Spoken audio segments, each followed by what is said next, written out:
যেই এখন স্নান করার সময় হয়েছে দেখো এখন ঘুমো ঘুমো দিচ্ছে। এই মাত্র তুললো, মা বললো যে ওকে তোল একটুখানি ওকে অয়েল ম্যাসাজ করে দিতে আর একটু গরম জল দিয়ে গাটা স্পঞ্জ করে দিতে, 1.5 মাস হয়ে গেলে স্নান করাতে পারবে। 1.5 মাস পরেই তো মা, 1.5 মাস পরেই তো বলেছিল না স্নান করাতে, 1.5 মাস পরে স্নান করাতে বলেছিল। দিয়ে ও ঘুমোচ্ছিল দোলনাতে, দিয়ে মা বললো তোল, দিয়ে আমি যেই তুললাম আমাদেরকে তাকালো একবার, দিয়ে চুপ করে ঘাপটি মেরে এইভাবে শুয়ে রয়েছে। আমি বলছি ওর চল স্নান করে নিবি চল, রোদে নিয়ে গেলাম গরম করতে আলাচালা করলো, করার পরেও ওই যে এইভাবে শুয়ে রয়েছে। এইভাবে খুব ভালো শুয়ে থাকে, রাতের বেলাতেও যদি হাতে করে নিয়ে শুয়ে থাকি ঘুমাবে। হ্যাঁ, যেই বিছানায় নামিয়ে দেবো একদম মোড়াবে, মুড়িয়ে উঠে যাবে। আর হাতে করে নিয়ে থাকলে তারা শোবে। আর এখন প্রচণ্ড গরম পড়েছে, হাতে করে নিয়ে থাকলে কি হয় আমার নিজের হাতটাও ঘেমে যায়, ওর এই মাথার এই যে ঘাড়ের এগুলো না পুরো ঘেমে জল হয়ে যায়। রাতের বেলা ওকে গায়ে পাউডার দিতে হয়, জামা ছাড়াতে হয়, এত ঘেমে যায় ও। আর ও ওরকমভাবেই শুয়ে থাকবে, এই যে শুয়ে রয়েছে কিন্তু ঘেমে যাচ্ছে, তা ওর এটাই আরাম। বললো পাপা এই দেখো এখনও ঘুমোচ্ছে, এখন কারোর সাথে কথা বলতে পারবে না। তো চলো মা ওকে ভালো করে একটু অয়েল ম্যাসাজ করুক, করার পরে স্নান করাবো। মানে স্নান করার পর উঠে যাবে, স্নান করার পর উঠে যাবে, তাকিয়ে দেখবে গায়ে জল পড়বে, মাথায় জল পড়বে, তখন উঠে যাবে, তার আগে উঠবে না। আর ওইদিকে বাবা রান্না করছে, এখন বাবাই রান্না করে, মা একটা রান্না করে, বাবা একটা রান্না করে, না হলে ওকে নিয়ে পারবে না। কারণ ওকে মা ওর দিকটা দেখে, যেহেতু সকালবেলা মায়ের কাছে দিয়ে দিই আমি ওকে, তারপর আমি একটুখানি ঘুমাই, মা ওকে নিয়ে থাকে, আর তারপরে মা একটা রান্না করে নেয়, বাবা একটা রান্না করে নেয়, তাহলেই হয়ে যায়। চলো বলো সবাইকে দাদা বলে দাও, বলে তাতা, আবার তোমাদের সাথে পরে কথা হবে। দেখি তো দাঁড়াও আমি আগে, না খুব গরম নয় তো, তুমি হাত দাও তাহলে বুঝবে। না একটু গরম আছে আছে বাবা, একটু ঠান্ডা জল দাও তো, তাহলে একটু জল মিশিয়ে দাও। বাবা ওঠ, উঠবে না, দেখো টাকা এদিকে কই রে, চোখ খুলবে না, দেখাবো ঠিক আছে। বাবা এদিকে ঘোরাও, এদিকে উঠে গামলাটা এদিকে ঘুরি দাও। কইলে পাপা তো কই, মা গো জলে ঘুমাচ্ছে, সুইমিং পুলে নেমেছে, যে প্যান্ট পরে সুইমিং পুলে নেমেছে। বাবা তুই সুইমিং পুলে নেমেছিস, সুইমিং পুলে নেমে গেছে। ওরে বাবারে, ওরে বাবারে, হয়ে গেছে চান, হয়ে গেছে চান, হয়ে গেছে। ঠিক আছে চলো চলো যাও। হ্যাঁ হ্যাঁ হ্যাঁ হ্যাঁ, তো মাথাটা মুছিয়ে দাও, মাথায় জল দিলে না, ও বসিয়ে মাথায় দিলে না। ওরে বাবারে,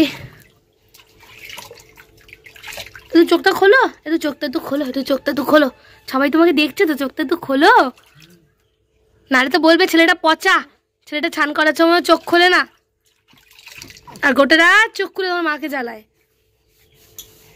স্নান করার সময় চোখ খুলবে না, খাওয়ার সময় চোখ খুলবে না, আর রাতের বেলা হলে চোখ খুলে বসে থাকবে, তখন এইভাবে তাকাবে, তখন ড্যাব ড্যাব করে তাকাবে বাবা, তখন আর ঘুম নেই চোখে।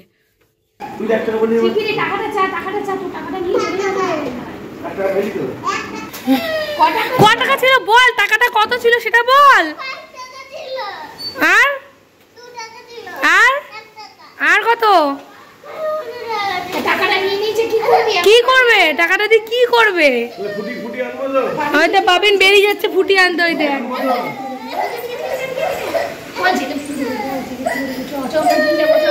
টাকাটা নিয়ে এনে, তুই কিছু বলবি না, তোর যে টাকাটা নিয়ে নিল তুই কিছু বলবি না, টাকাটা নিয়ে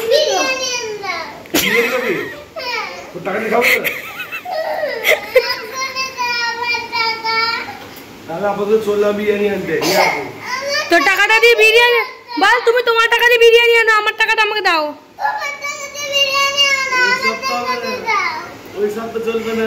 তুই দিলি না ভালোবাসি টাকার ব্যাগটা, দেখ এটা কি ঠিক করলো তোর সাথে বাবিন? হ্যাঁ তুই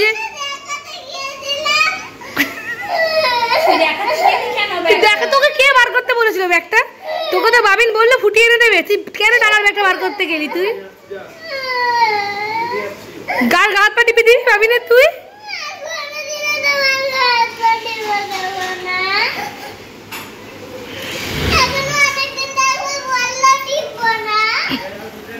ওই দে বাবিন চলে গেল, যা যা বাবিন চলে গেল।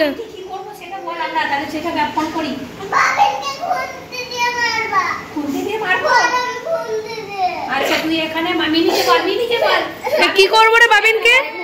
বাবিনকে কি করবো? বসে বল কি করবো বল, আমি সে ব্যবস্থা করছি বল।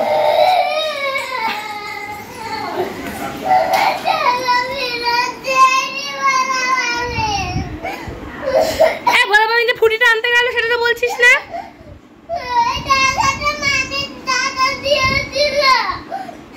কে দিয়েছিল টাকাটা? বিমল।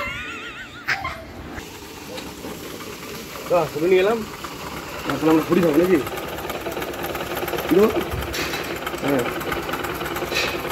ফেলবি না কিন্তু হাত দিয়ে। তা তুই আমি খাবো। হ্যাঁ সবই আমি খাবো, তোর জন্য তো আনিনি কিনে আমরা। পয়সা দিয়ে দিলাম, তোকে তো পয়সা দিয়ে দিলাম। টাকা বুঝিয়ে দিলাম। চল এটা আমার ফুটি না, আমার জামাই এনেছে, তাহলে আমি খাই। আর তোকে যারা বড় বোতল এনে দিল, ওদের পাইপটা দে, মামি দিদাকে পাইপটা দে। দেখো খাই, আমার জামাই এনেছে, দেবো না। তোর ফুটি দেবে। পয়সা বুঝিয়ে দিয়েছি, তুই পয়সা পেয়েছিস। আবার এক্সট্রা পয়সাও নিয়েছে। 10 টাকা বেশি দিয়েছি। মা ফুটিয়ে দুটো ফুটি নিল, আবার উপরে দিয়ে আবার 10 টাকা এক্সট্রা নিল।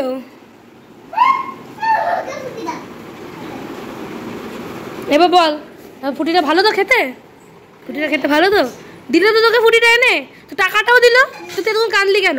তুই যে আমার বরকে বললি গরম খুন্তি দি মামি দিদাকে মারতে, তারপরে পুলিশে ধরিয়ে দিবি বললি, এগুলো কেন বললি? তাহলে এবার তোকে কি করা উচিত বল? কি শর্ত? মা গো, ওর তো শর্ত শেষ হয় না গো। ওটা হবে না, ওটা হবে না, তোমাকে মারা হবে। তোমার পয়সাটা লাল করা হবে খুন্তি দিয়ে। না আমার পয়সা লাগবে না, পয়সা দিয়ে দিয়েছি। না ভাইকে দেবো না, পয়সা দিয়ে দিয়েছি, ভাইকে হবে না। না গল্প করবো না, যাও ভাইকে দিদি, ভাই হবে না, পয়সা দিয়ে দিচ্ছি। যাও না, তোমার 10 টাকা আমি নেবো না, পয়সা না, আমি কোনো পয়সাই নেবো না। আমিও কোনো পয়সা ভাইকে দেবো না। ও আবার 1 টাকাও দিয়ে গেছে। ভাইকে দেবো না। না ভাইকে নিলে আমরা কি করে থাকবো? ভাইকে নিলে আমরা থাকবোটা কি করে, তুই আগে সেটা বল। না ও তুই তোর 13 টাকা দিয়ে, তোর 11 টাকা দিয়ে ভাই কিনে যাবে?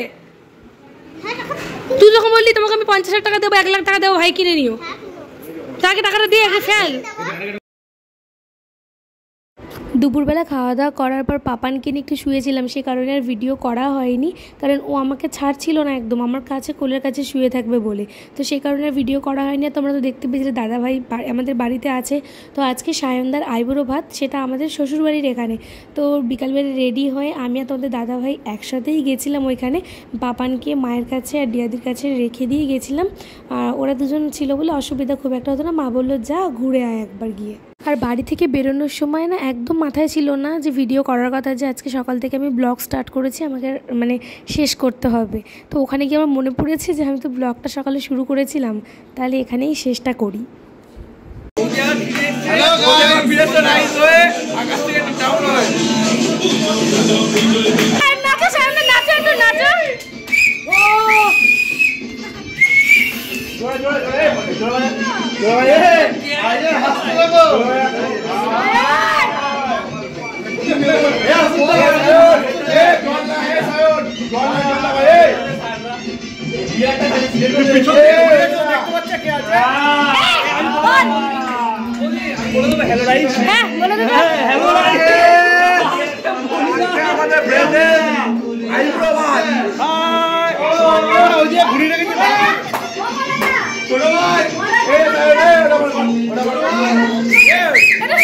দেখতে দাও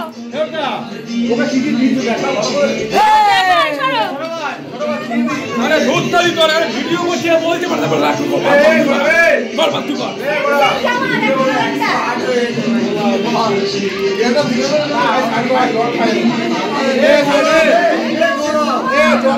জল খাই ভিডিওটা আবার করতে বললি কি না বললি তো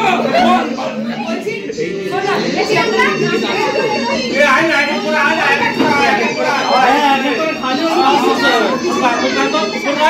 আগে বড় ওই দে এই দাঁড়ি চলে গেছে মেয়ে বাড়ি খাওয়াচ্ছে মেয়ে বাড়ি খাওয়াচ্ছে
ক্যামেরাম্যান আমার মতো দারুন দারুন কোন ফোকাসে কিভাবে রেখেছিস বাবা ছবিটা